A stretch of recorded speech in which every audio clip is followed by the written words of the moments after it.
Number 3 asks, this rectangle is similar to which of the rectangles below? So we need to set up ratios of corresponding sides. One of the tricky things about this problem is the smallest side, the shortest side of the top rectangle is shown vertically, and the longest side is shown horizontally, and these other rectangles are oriented the opposite way. But as long as we remember we're comparing the smallest side to the smallest side, so we're comparing 24 to 6, and that has to equal, when we compare the other corresponding sides, the longest sides, 40 over 10. Then we have to simplify these fractions. 24 over 6, we can divide both sides by, or the numerator denominator by 6, common factor of 6. 24 divided by 6 is 4. 6 divided by 6 is 1. So this just equals 4 over 1, which is the same as 4. And then 40 over 10, we divide numerator denominator by a common factor of 10, and we get 40 divided by 10 is 4, 10 divided by 10 is 1. So actually the very first one we tried is the correct answer. 4 over 1 equals 4 over 1, 4 equals 4. It's a scale factor of 4, and that might be an easier way to solve this one. You see that you get from 6 to 24 by multiplying by 4, and then the longest side, 10 times 4, will give you 40. If both sides are multiplied by the same scale factor, then they're similar. So the answer is this rectangle. Now, I would always, if I was certain of my answer, and I feel pretty certain of this answer, and I was taking this test, I would move on to question 4.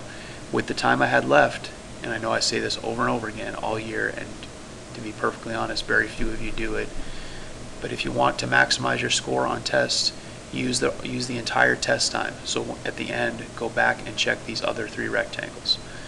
Compare the corresponding sides as ratios, see whether or not they're equal, and if you find another one that looks like it works, then you go back and figure out between the one you chose and that one, which one is right, where did you make a mistake. Okay, problem number 4. Look at the 2 rectangles below. What method could be used to prove that the rectangles are similar? Answer choice A says divide 4 by 15, so we're comparing this side to this side. Right away I know that's wrong because I'm comparing the shortest side of this triangle with the longest side of that triangle. And then divide 10 by 6, we're not comparing corresponding sides in answer choice A, so that's wrong. B says divide 15 by 4. Again, we're comparing the longest side of this rectangle to the shortest side of this rectangle. Those are not corresponding sides. C says divide 15 by 10. Now that's better. We're dividing the longest side of this rectangle with the longest side of this rectangle, 15 over 10, and 6 by 4. So first we divided 15 by 10, then we divided 6 by 4, and see if they're equal. We're comparing corresponding sides, and in both cases we're going from the larger rectangle to the smaller rectangle. So that's the correct answer, answer choice C. Let's just look at what answer choice D is saying and see whether, we'll make sure that that one doesn't work also. It says divide 6 by 10. Oh, there, yeah, that's not right. We're comparing the shortest side of one rectangle with the longest side of the other. Another answer choice that could be wrong is if you go this way with one and then this way with the other, that won't work. You have to be comparing, if you're comparing the large rectangle to the small rectangle, you have to set your ratios up that way and be consistent.